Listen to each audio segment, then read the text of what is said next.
In this video lesson, we are going to study alcohols and their reactions. Precisely, we are going to cover the physical properties of alcohol, classification of alcohols into primary, secondary, and tertiary, tests to distinguish between the different classes of alcohol. We will also be treating dehydration of alcohols using suitable reagents.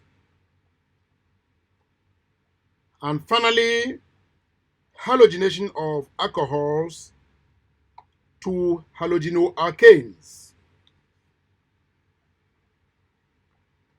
Before continuing with our topic today, please like this video and subscribe to our channel. Do not forget to hit the notification bell. What do you understand by alcohols?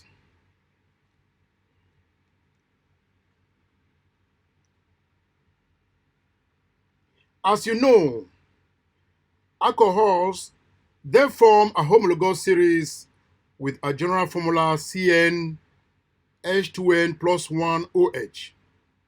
And they have an OH functional group. The hydroxyl group is the functional group for the alcohols. We said they have the general formula CN H2N plus 1 OH. That is their general formula. That is their general formula. And the functional group for alcohol, as I said, the functional group is, they have a functional group of, the hydroxyl group is their functional group. The hydroxyl group, as I said, occurs in many organic compounds, including sugars.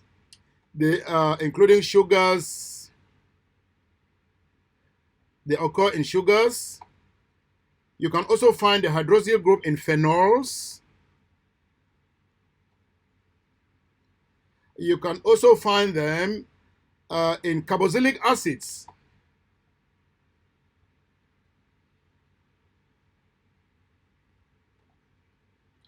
This is where you can find the functional group, the hydroxyl functional group. And you should know that this group, the hydroxyl functional group, is polar and forms hydrogen bonds. This group is polar. This group is polar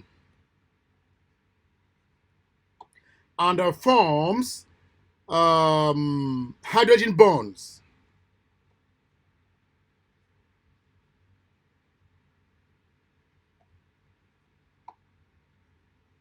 It forms H bonds. You see this, let's say it has for a group like this one here, check this, you will see that this is a carbon attached to the OH group. You can say this, yeah. You will notice that because of the difference in electronegativity of oxygen and carbon, they one acquire a partial negative charge and they one acquire a partial positive charge. The same thing goes here between the different oxygen and hydrogen is positive. So that's why we say the OH group is polar and it forms hydrogen bond. And hydrogen bond can be formed with, between what? between this the lone pair of electron on this oxygen and another hydrogen atom. So let me just represent this for you to better understand.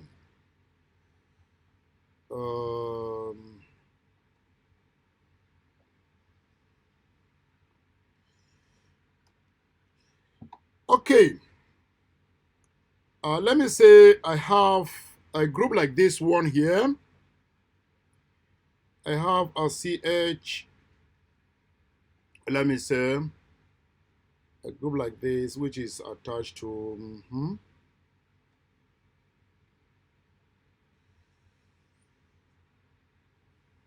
we have oxygen, this is an OH, that is an ethanol, this ethanol, this ethanol. Yeah, because of the difference in, or the polarity, as we earlier said, this is as a partial negative, and this is partial positive charge. Then, if there is another hydrogen, if there is, let me say, another water molecule here, it can form hydrogen bonds with. Let me say there is a water molecule here. There is oxygen. There is a water molecule. And this is, yeah.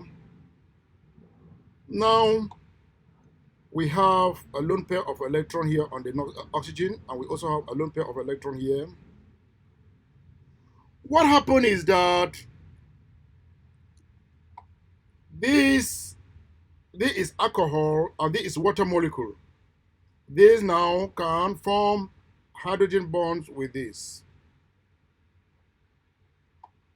I can donate the lone pair of electron to this hydrogen, and a hydrogen bond is established there. The same way, if there is an oxygen here, let me say there is a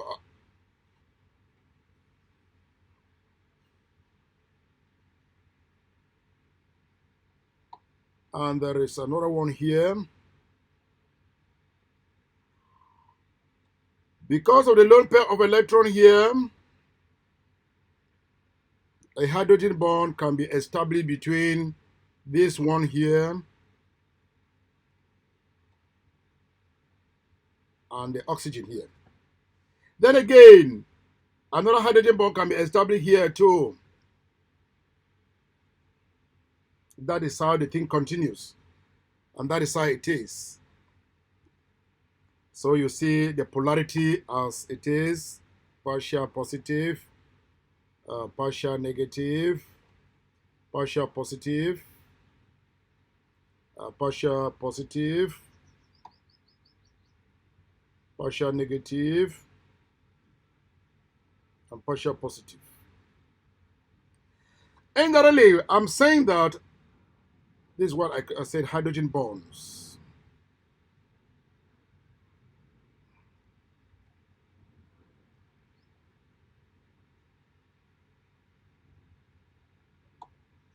Hydrogen bonding. Now, what am I saying? I am indirectly saying that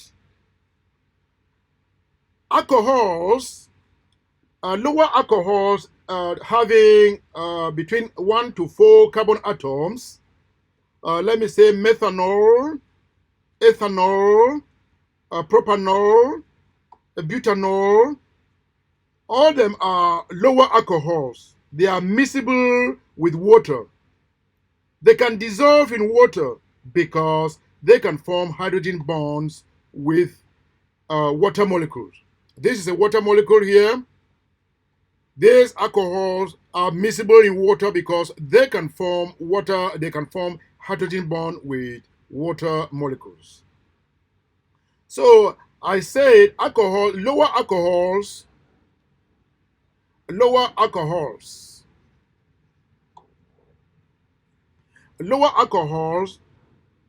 are miscible in water.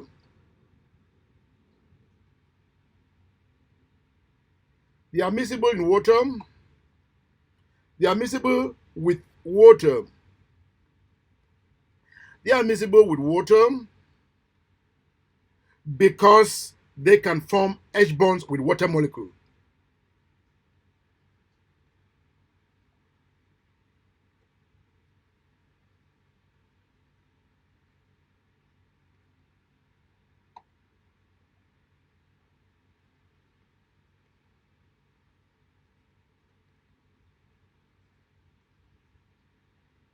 They are miscible with water because they can form H bonds with water molecule. Remember that as the carbon chain, as the number of carbon are increasing, what happens? As the number of carbon atoms are increasing, or as the alcohol become larger and larger, van der Waals forces will now predominate. As the molecules are becoming larger and larger, maybe from hexanol, heptanol, to higher alcohols, what happens is that the van der Waals forces, will now predominate. The forces there will no longer be hydrogen bonds, but there will be van der Waals forces between the molecules of the alcohol. So as the number of the carbon chain is increasing, van der Waals forces predominate. So I can say higher alcohols have strong van der Waals forces.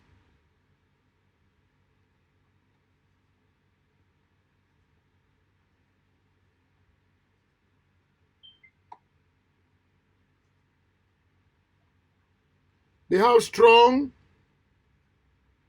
van der Waals. Van der Waals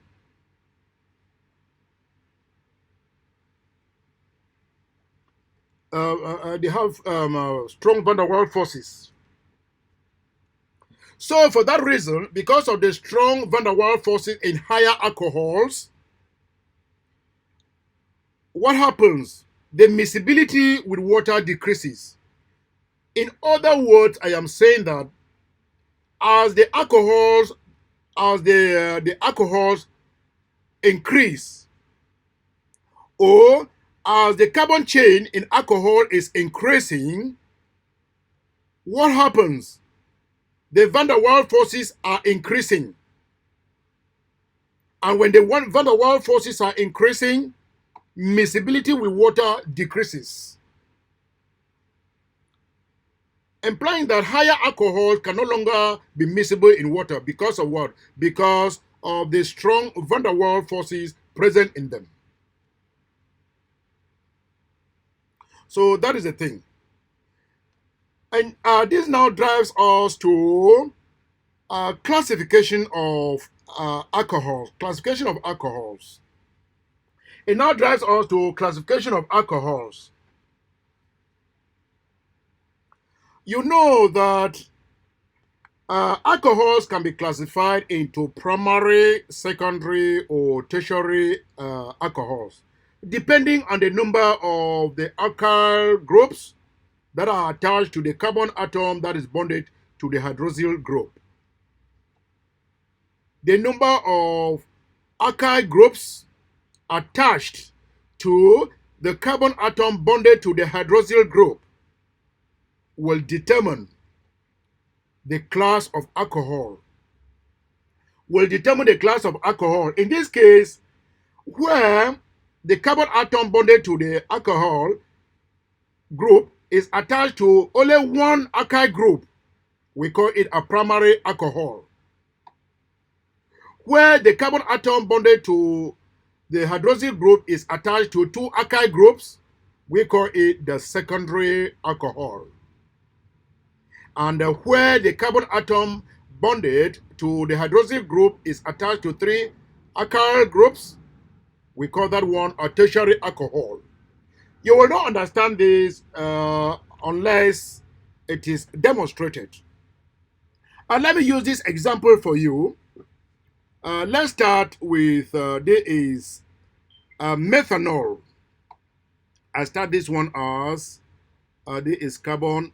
I want to give the display structure of it. Hydrogen.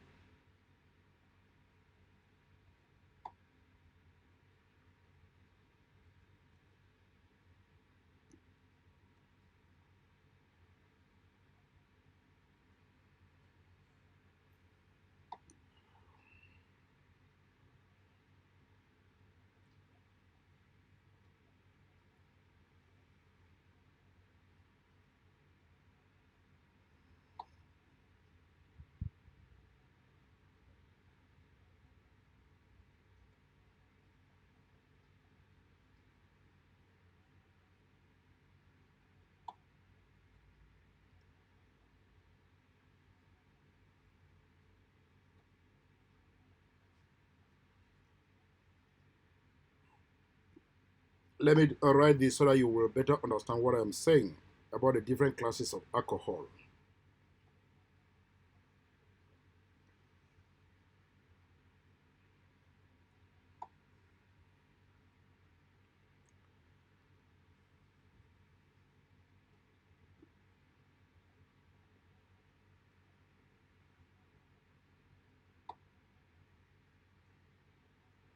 Other one stands for the alkyl group.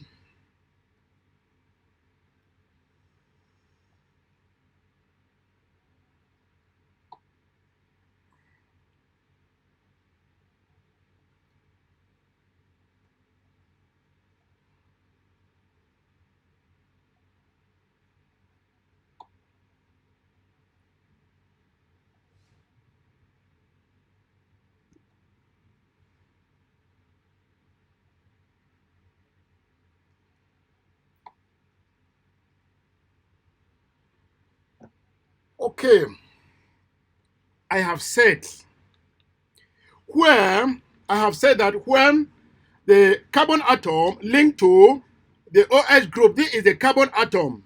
This is the carbon atom that is linked to the OH group, to the hydroxyl group, is bonded or is attached to one alkyl group. For example, here, this is a carbon atom that is bonded to the hydroxyl group, which is the functional group. When it is attached to one alkyl group, here, the alkyl group R1 is arrow. Let me represent it to be arrow. R1, R2, R3, these are all alkyl groups. The alkyl groups could be a methyl group, it could be a ethyl group, it could be a propyl group, it could be a butyl group, and so forth. So now, if one of the hydrogen is replaced or is substituted by an alkyl group R1, we will call this one a primary alcohol. If two hydrogens are replaced by two alkyl groups R1 and R2, here, like this one here, we will call that a secondary alcohol. If three hydrogens, one, two, three, are replaced by three alkyl groups, R1, R2, R3, we call that a tertiary alcohol. Once more, I said the alkyl group could be a methyl group, it could be an ethyl group, it could be a propyl group, or it could be a butyl group, and the number increases as you want to do. Okay, for better understanding, let me substitute this into real alkyl groups that you can see. You can see. Okay, let me take the first one. As we said, this is methanol.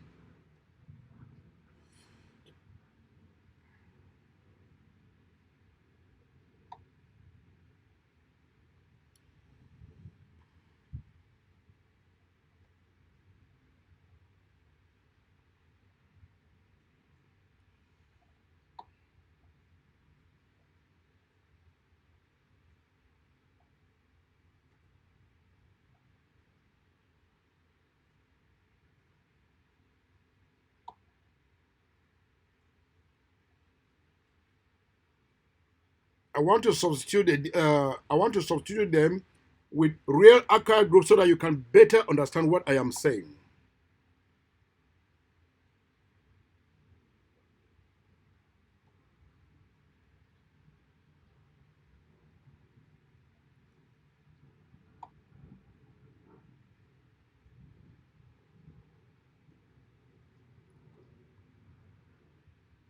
Let me represent this first one as substituted by an ethyl group, which is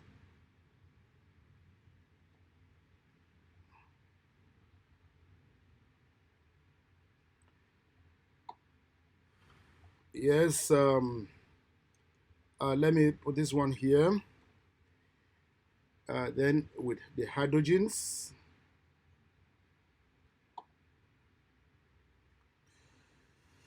Let me still use this. Yes.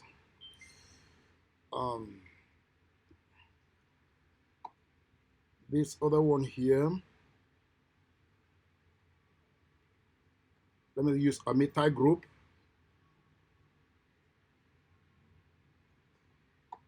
Let me use a methyl group here again.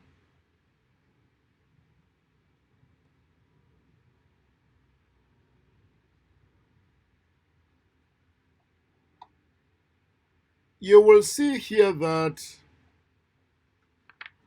the naming will have here, this is methanol. This is methanol.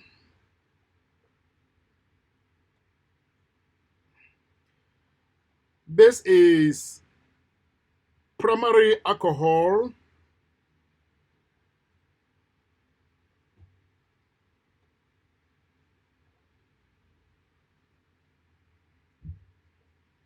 And the name here would be what? The name here would be propan 1, 2, 3. Propan 1-ol.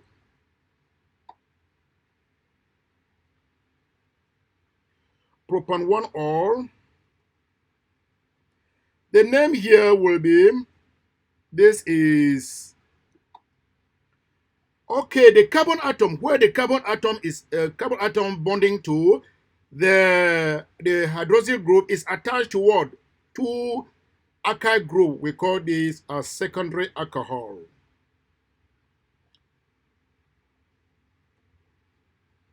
Secondary alcohol. And in that case, we will call this, the alcohol is located, there is carbon 1, carbon 2, and carbon 3. The alcohol is located on the second carbon atom. So we say it is propan 2-ol.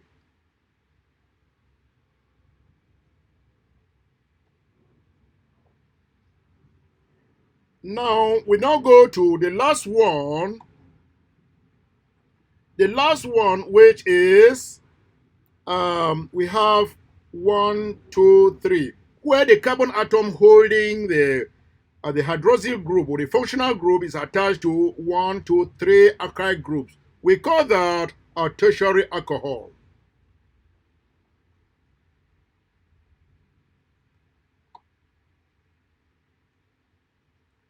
And that name precisely, in naming them, since it is carbon 1, carbon 2, and carbon 3. On carbon 2, there is an OH group there, and there is a methyl group there. We now say it is 2-methyl propan 2-ol. 2-methyl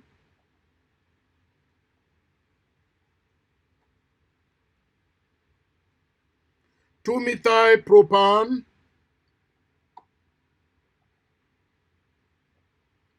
2-ol. 2-methyl propan 2-ol. This is how you can name them. So now, this is how you can name the alcohols. By doing this, you know the different classes of alcohol, and you can now name them based on the number of alkyl groups, or classify them based on the number of alkyl groups that are attached to the carbon that is bonding to the OH group. Now it leads us now to some practical distinguishing tests for alcohols. Some practical distinguishing tests for alcohols. For instance, if you are given, there are two types of tests we can use to distinguish the different classes of alcohol that we have just mentioned above. We have the first test is oxidation. We can use oxidation reaction test to distinguish between the different classes of alcohol using what? Suitable oxidizing agent, such as acidified manganate 7 solution,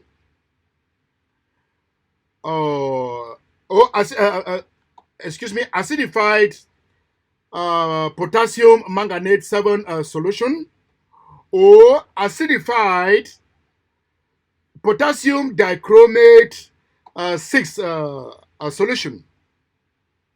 So these are potential oxidizing agents that we can use for to distinguish between the different classes of alcohol.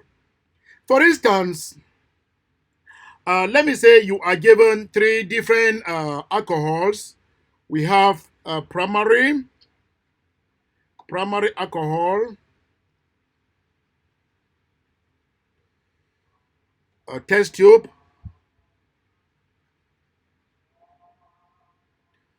secondary alcohol, test tube, and the tertiary alcohol, test tube. These are three different test tubes containing the different classes of alcohol. And you are asked to identify the tertiary alcohol using a suitable oxidizing agent like potassium, acidified potassium dichromate 6. I want to use acidified potassium dichromate 6 for this. You could equally use acidified potassium manganate 7. So now, if I'm using acidified potassium dichromate 6, here I will have, let me say, a CRO.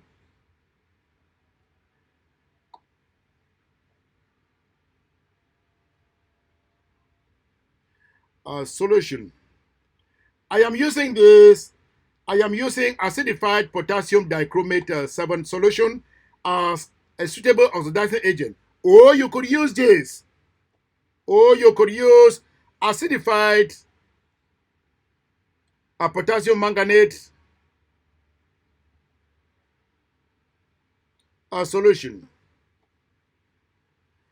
You could use acidified potassium manganate, acidified potassium manganate 7 solution.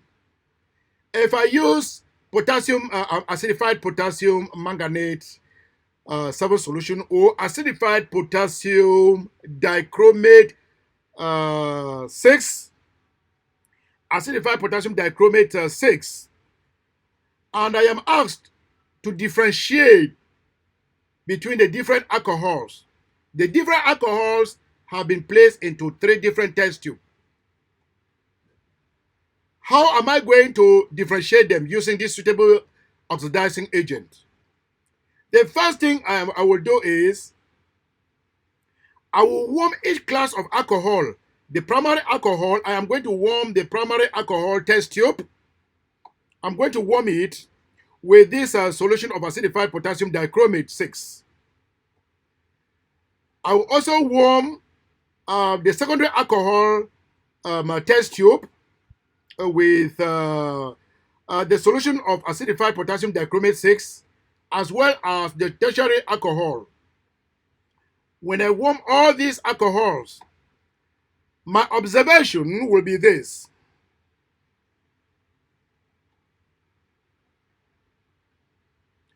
My observation will be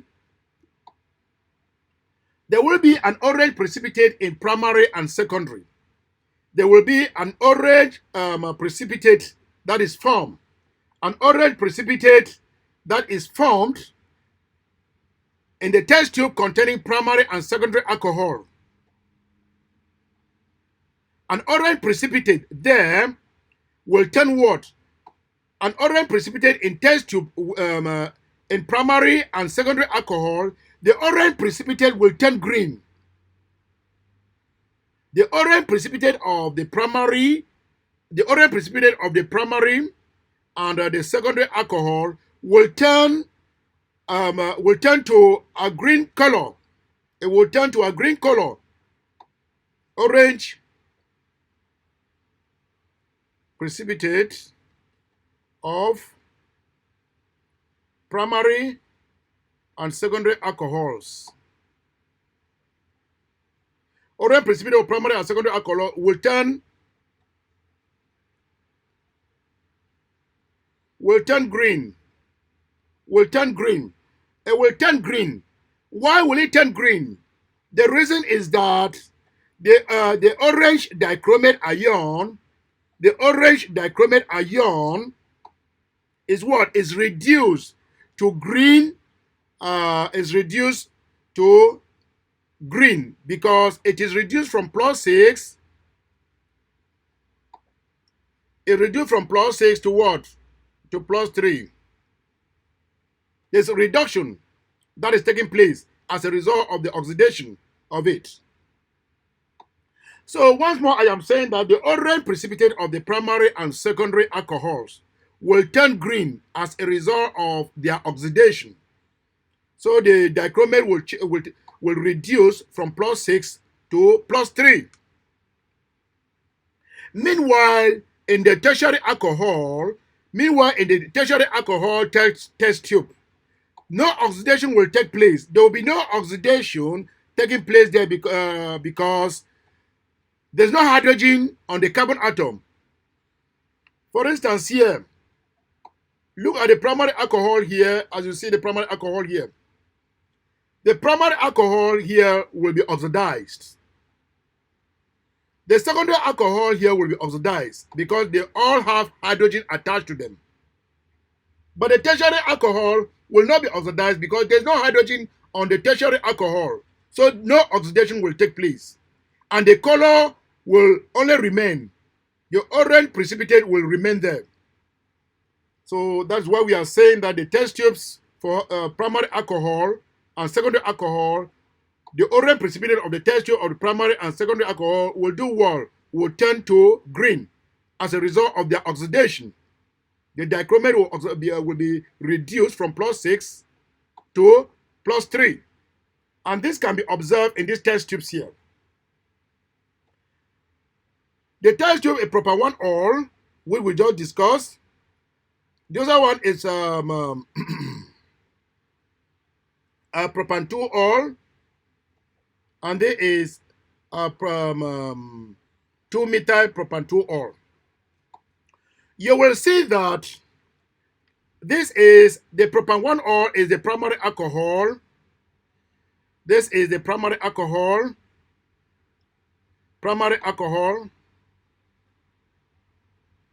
This propan 2-ol, this is a secondary alcohol.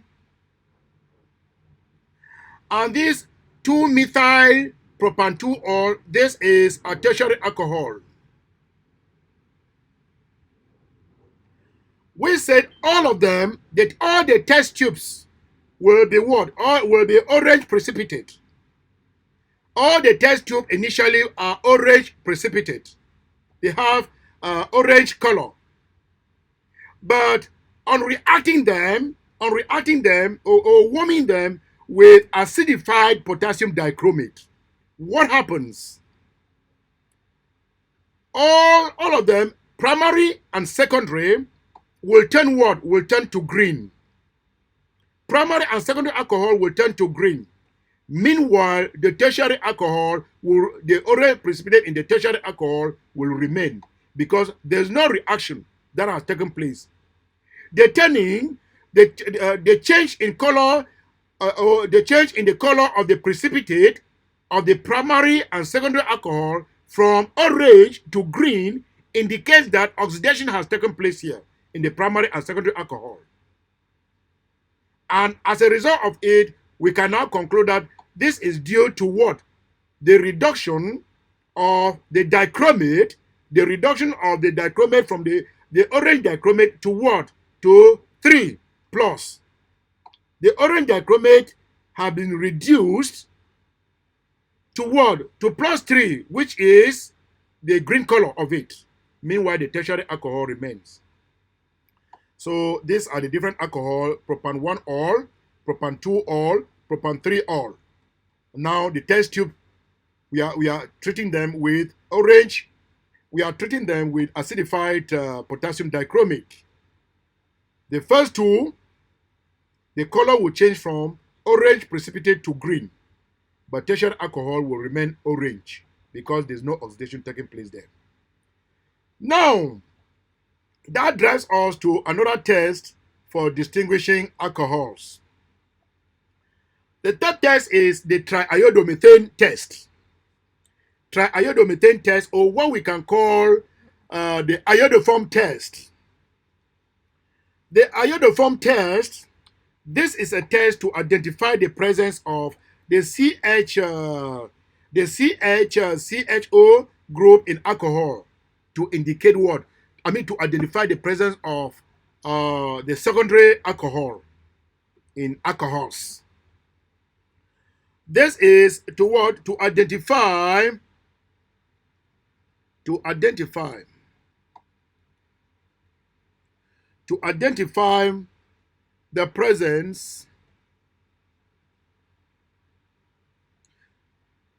the presence of CH3 CHOH group in alcohols.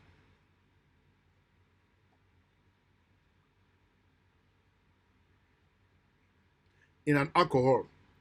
This test is to identify the presence of this group in an alcohol. Now, alcohol that contain this group,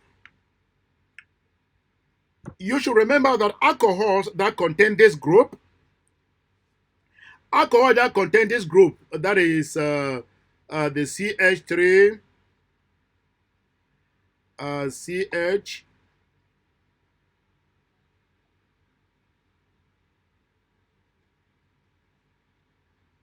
alcohols that contain this CH3CHOH group, that is, I am saying that alcohols that contain a methyl group, and a hydrogen, a methyl group, and a hydrogen atom attached to the carbon atom that bears the hydroxyl group, can excuse me, can be oxidized using alkaline aqueous iodine. Once more, alcohols that bears the methyl group and a hydrogen attached to the carbon atom bearing the OH group can be oxidized. They can be oxidized using alkaline. This can be oxidized using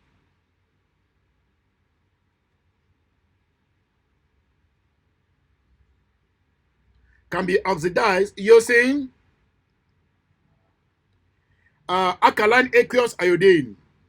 Alkaline aqueous iodine. Alkaline aqueous iodine.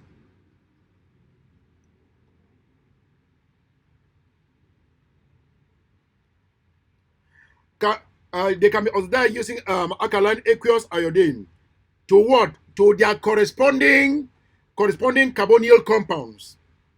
This can be oxidized using alkaline aqueous iodine to their corresponding carbonyl compounds. And if we oxidize this, we will have this. What will the corresponding carbonyl compound? The corresponding carbonyl compound will be what? Will be a methyl ketone. Will be this.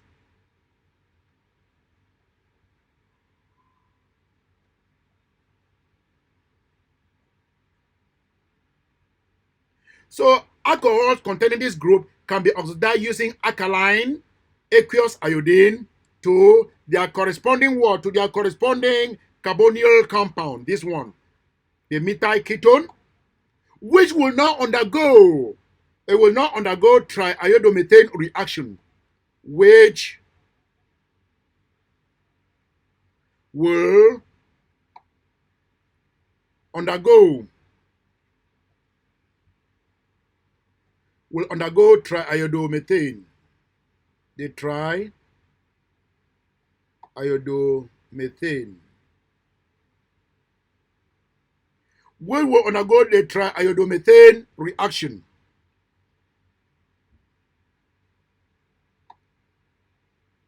It will not undergo the triiodomethane reaction. Now, it should be remembered that all secondary alcohols, the secondary alcohol will do that. The only primary alcohol that can undergo this is ethanol. This is only done by secondary alcohol. But there is one exception, which is the primary alcohol that can undergo this test. And that primary alcohol is ethanol. Ethanol will give a pale yellow precipitate of triiodomethane. Exception, primary alcohol the only primary alcohol of exception is this one.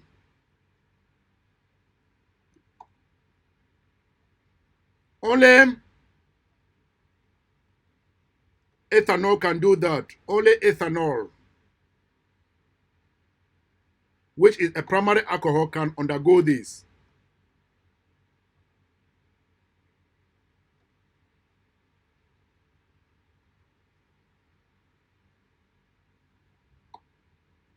So the only primary alcohol that can undergo this reaction is ethanol. That's why I said ethanol will give a pale yellow precipitate of triiodomethane or iodoform reaction. Okay, in this case, for you to better understand this,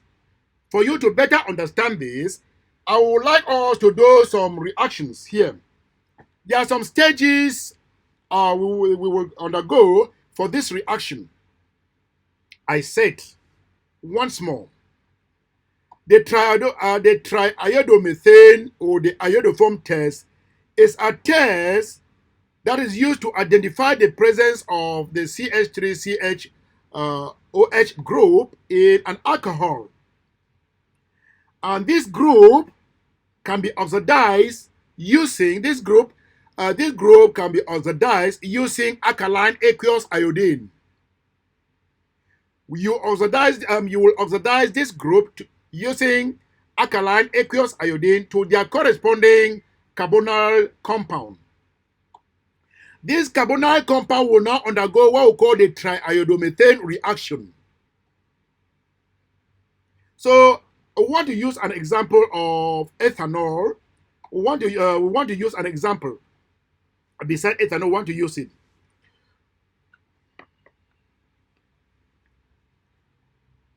So the alcohol, the first step in this is that the alcohol is oxidized by alkaline aqueous iodine to what? To methyl ketone. Let me use this. This one is oxidized. The alcohol is oxidized by alkaline aqueous iodine solution to form what? Methyl ketone.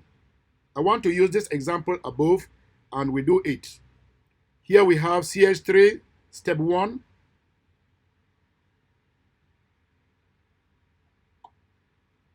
Step number 1, we will have CH3, CH, CH,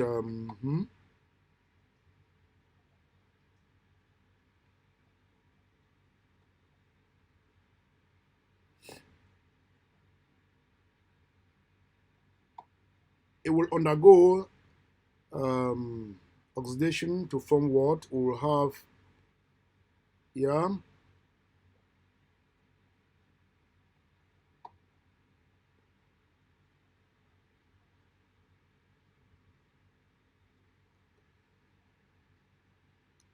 we will have here alkaline aqueous iodine.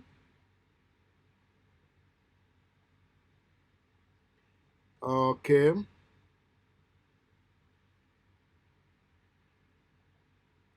Alkaline aqueous iodine. Now, it will undergo a to form what we call this a methyl ketone. This is a methyl ketone.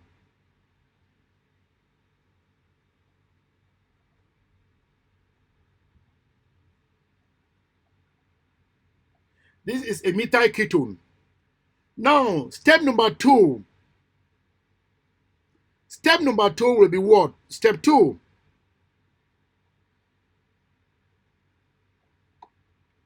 In step number two, I said the methyl ketone is halogenated. The methyl ketone is halogenated. What do I mean by that? The three hydrogen atoms, the three hydrogen atom are replaced by iodine atoms. The methyl ketone is halogenated.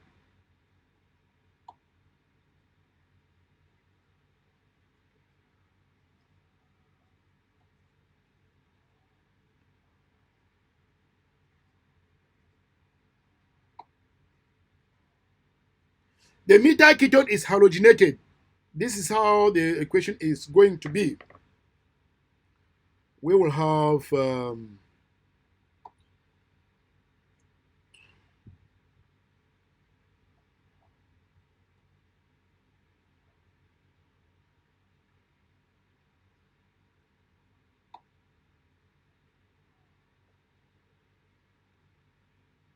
this is the methyl ketone.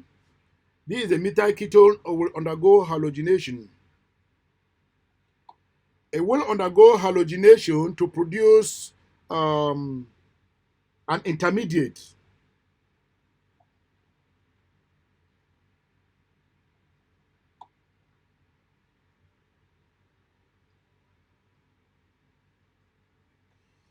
You now see where the oxidation has taken place.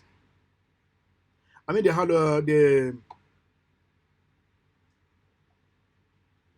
halogenation has taken place. This is an intermediate.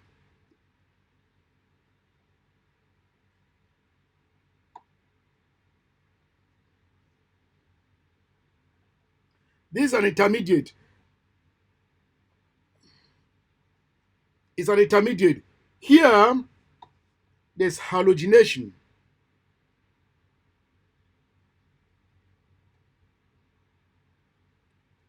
There's iodine.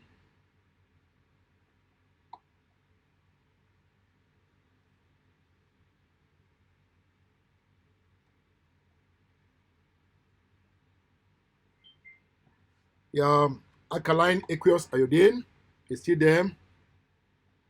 So now that the methyl ketone is halogenated by doing what? The hydrogen atoms will replace this. The iodine atom will replace the hydrogen atoms here, and you find it in this intermediate. The step number three in this iodoform reaction. Step three.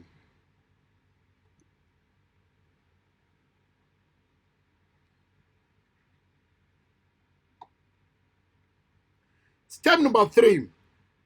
The intermediate is now hydrolyzed to form the yellow triiodomethane precipitate and the salt of carboxylic acid. Hydrolysis of the intermediate.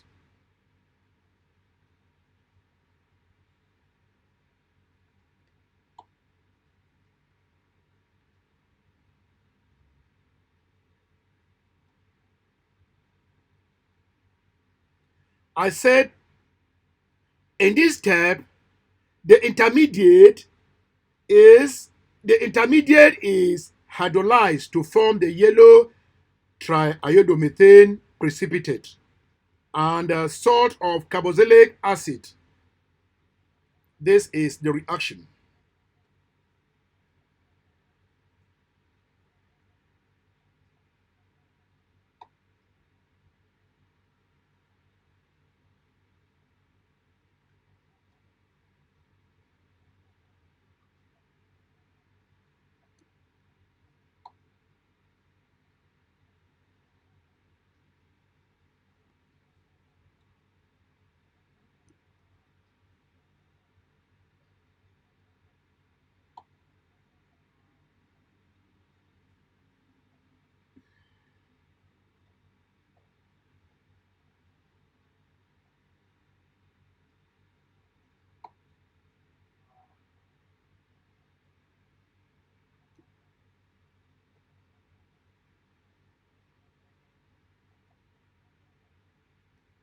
That's alkaline hydrolysis.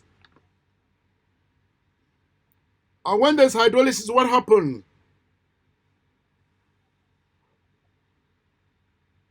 This structure is formed here.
And we can now call this one here triiodomethane yellow precipitate.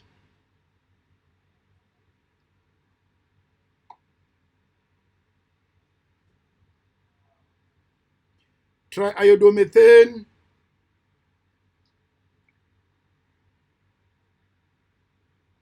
yellow precipitate.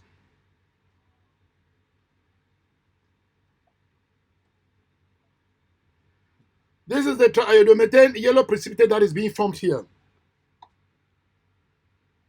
This is the triiodomethane yellow precipitate that is being formed here. So once more, let me explain to you again. I said step number 1. This test can be used to identify the presence of the CH3CHOH group in an alcohol. And this is usually a secondary alcohol. The secondary alcohol, I gave this example here, can be oxidized using alkaline aqueous iodine. When it is oxidized using alkaline aqueous iodine, it is oxidized to its corresponding carbonyl carbonyl compound. In that case, it will be what? It will be a methyl ketone. Now, that carbonyl compound will now undergo triiodomethane reaction. But I told you that there is only one secondary and there is only one primary alcohol that can undergo this. The only primary alcohol that can undergo this type of reaction is ethanol. Ethanol is a primary alcohol and it can undergo this type of reaction. Using our example above, I want to show how this reaction takes place. The first step in this reaction is the alcohol does what? The alcohol is oxidized by an alkaline aqueous iodine solution to form what? To form a methyl ketone. This is the alcohol, which is here. It is oxidized using an alkaline aqueous iodine to form what? A methyl ketone. Iodine plus the alkaline. Okay, a methyl ketone. Step number 2, the methyl ketone is halogenated to form what? The methyl ketone is now halogenated. Okay, now for it to be halogenated, what happens? It is halogenated under the same condition, alkaline aqueous iodine. Now under the same condition, what happens? The hydrogen atom here are replaced by the iodine, as you see it. An intermediate is formed. Step number 3. You know that an intermediate is unstable. So step number 3, to finalize it. The intermediate is now hydrolyzed to form what to form the yellow triiodomethane, to form the yellow triiodomethane precipitate, and the salt of what? And the salt of a corresponding carboxylic acid. In that case, this is it. It is now hydrolyzed. During the hydrolysis, what happens? There is a breakage here. During the hydrolysis, there is a breakage there. Now, what happens? The oxygen here attaches itself here to form the two oxygen you are seeing here. And the hydrogen in this alkaline does what? Is added to this triiodomethane. It is added here to form what? To form the CHI3. And that CHI3 is now what we call the triiodomethane yellow precipitate. It appears, the yellow precipitate will appear in the test tube. And that's why you find it. Another second example of this, I said a primary alcohol that can undergo this is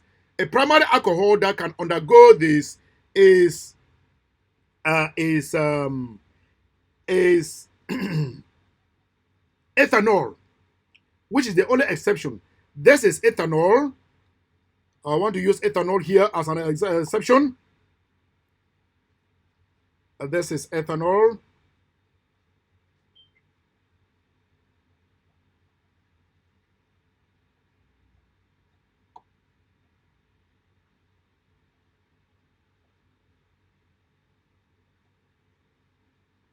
Now, what happened with ethanol? It will undergo oxidation. It will undergo oxidation. What? Alkaline aqueous iodine. So have iodine there. Plus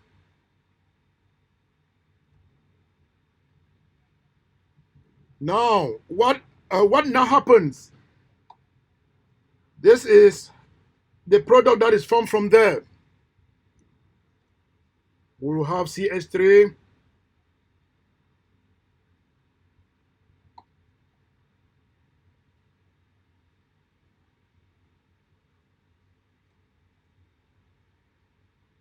Remember, primary alcohols are oxidized to what? They are oxidized to aldehydes. So it is now oxidized to what? Ethanol. It is oxidized to a corresponding carbonyl compound. This is the carbonyl compound. So now the carbonyl compound now will undergo what? It will undergo halogenation. After the oxidation, there will be halogenation.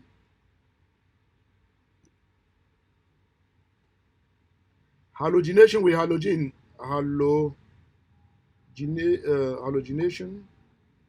with iodine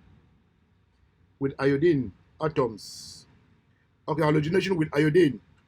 Now, still under what? Alkaline.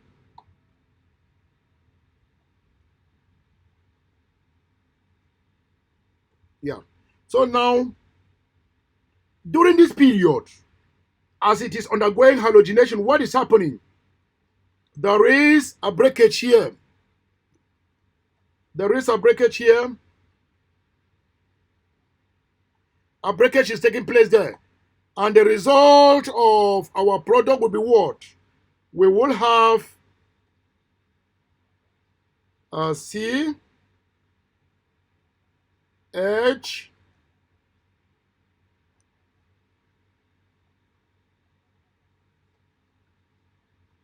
I3, which is solid, that is the precipitate. The precipitate, and what?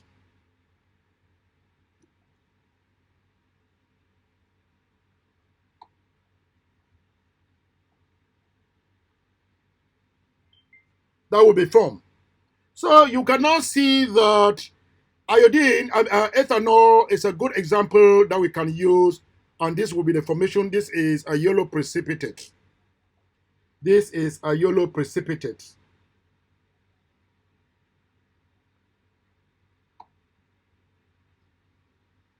This is a pale yellow.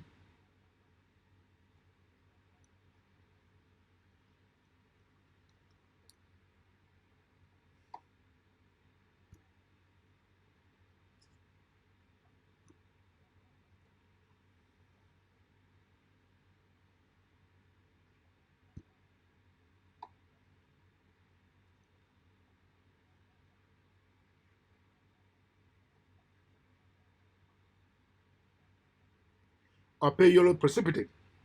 Now, it drives us, and that is, and you can find it here even with another example is butan 2-ol.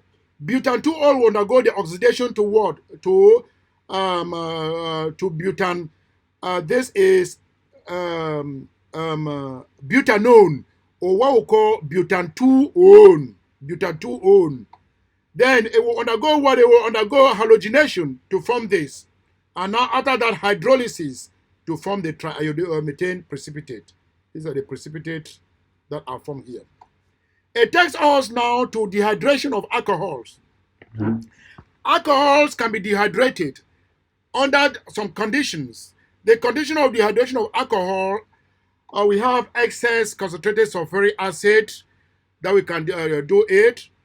Other excess concentrated sulfuric acid, phosphoric acid, or catalyst, which is the hot aluminum oxide. You can heat it to about 170 degrees Celsius under reflux. When you dehydrate alcohol, you will get your corresponding ethane. So an example of this is, I'm talking of ethanol, which is this. Ethanol, CH2OH. We can do this to have ethane, which is this, plus water.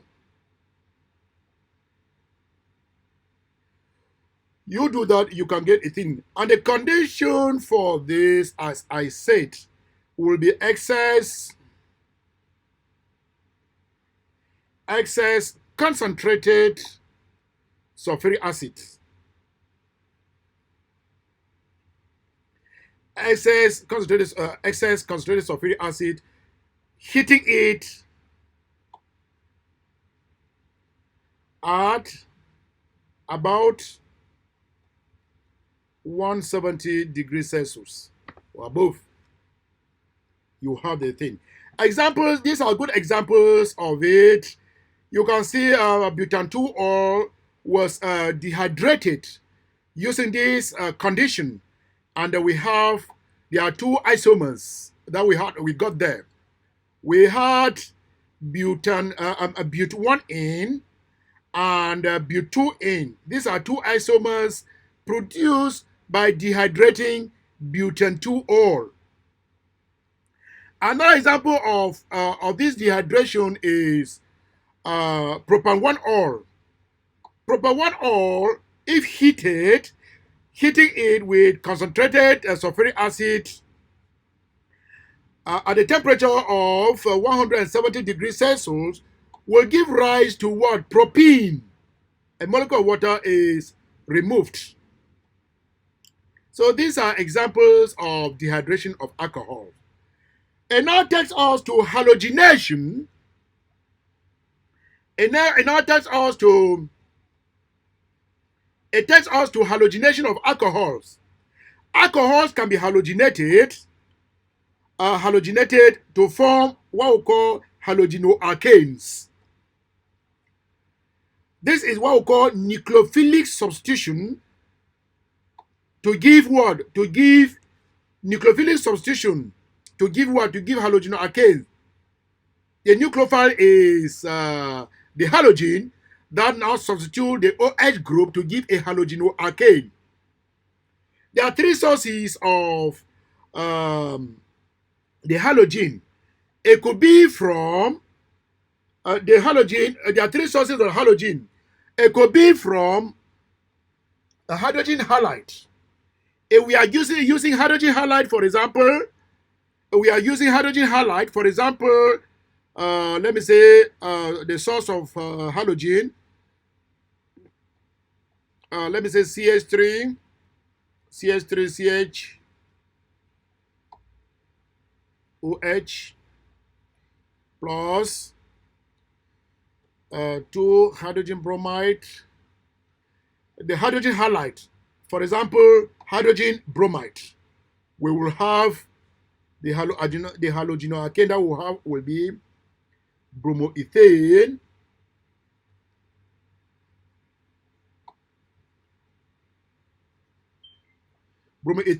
plus water plus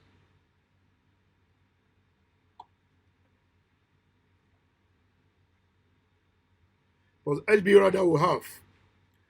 Now, if we were to use, if another source is phosphorus halide, if we were to use phosphorus halide like phosphorus pentachloride, PCl5, O, phosphorus trichloride, yeah, OPBr3, OP. If we were to use this will be our equation. Let me use ethanol again. We have CH3, CH2, OH, plus, let me use phosphorus pentachloride.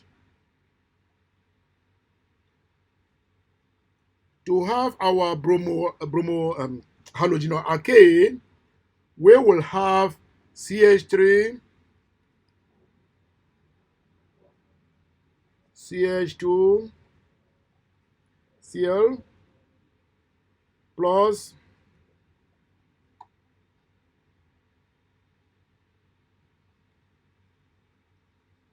and this compound, these are what we call white fumes of hydrogen chloride. White fumes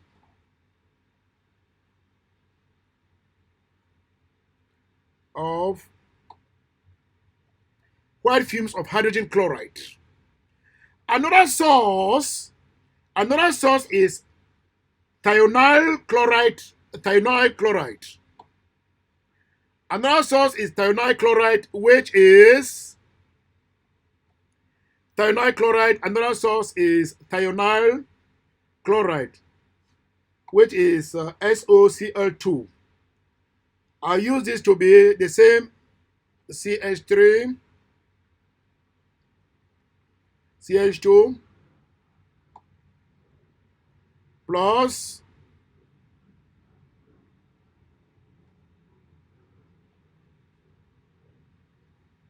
that's thionyl chloride. Our halogenoalkane will be CH3, CH2, Cl,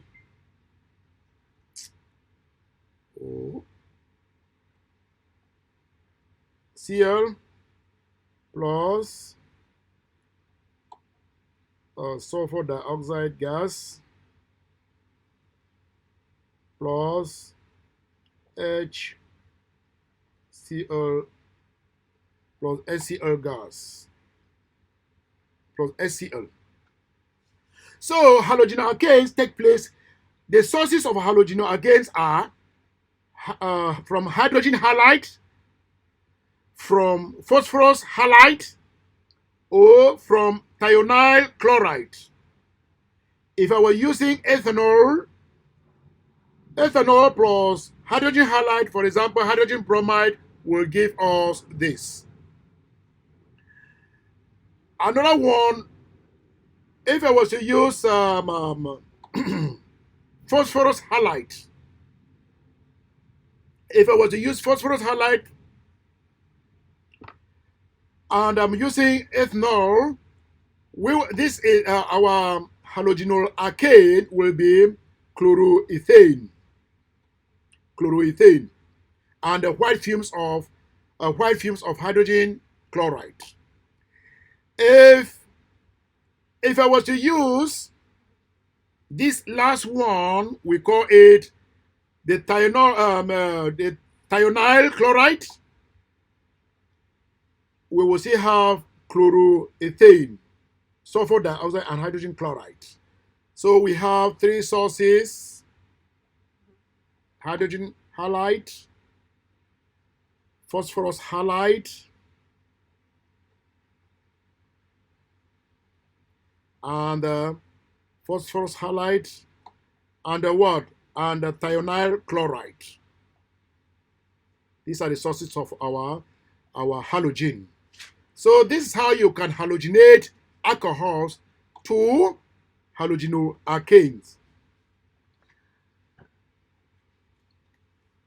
Learners, if you haven't subscribed to our channel, please subscribe and hit the notification bell.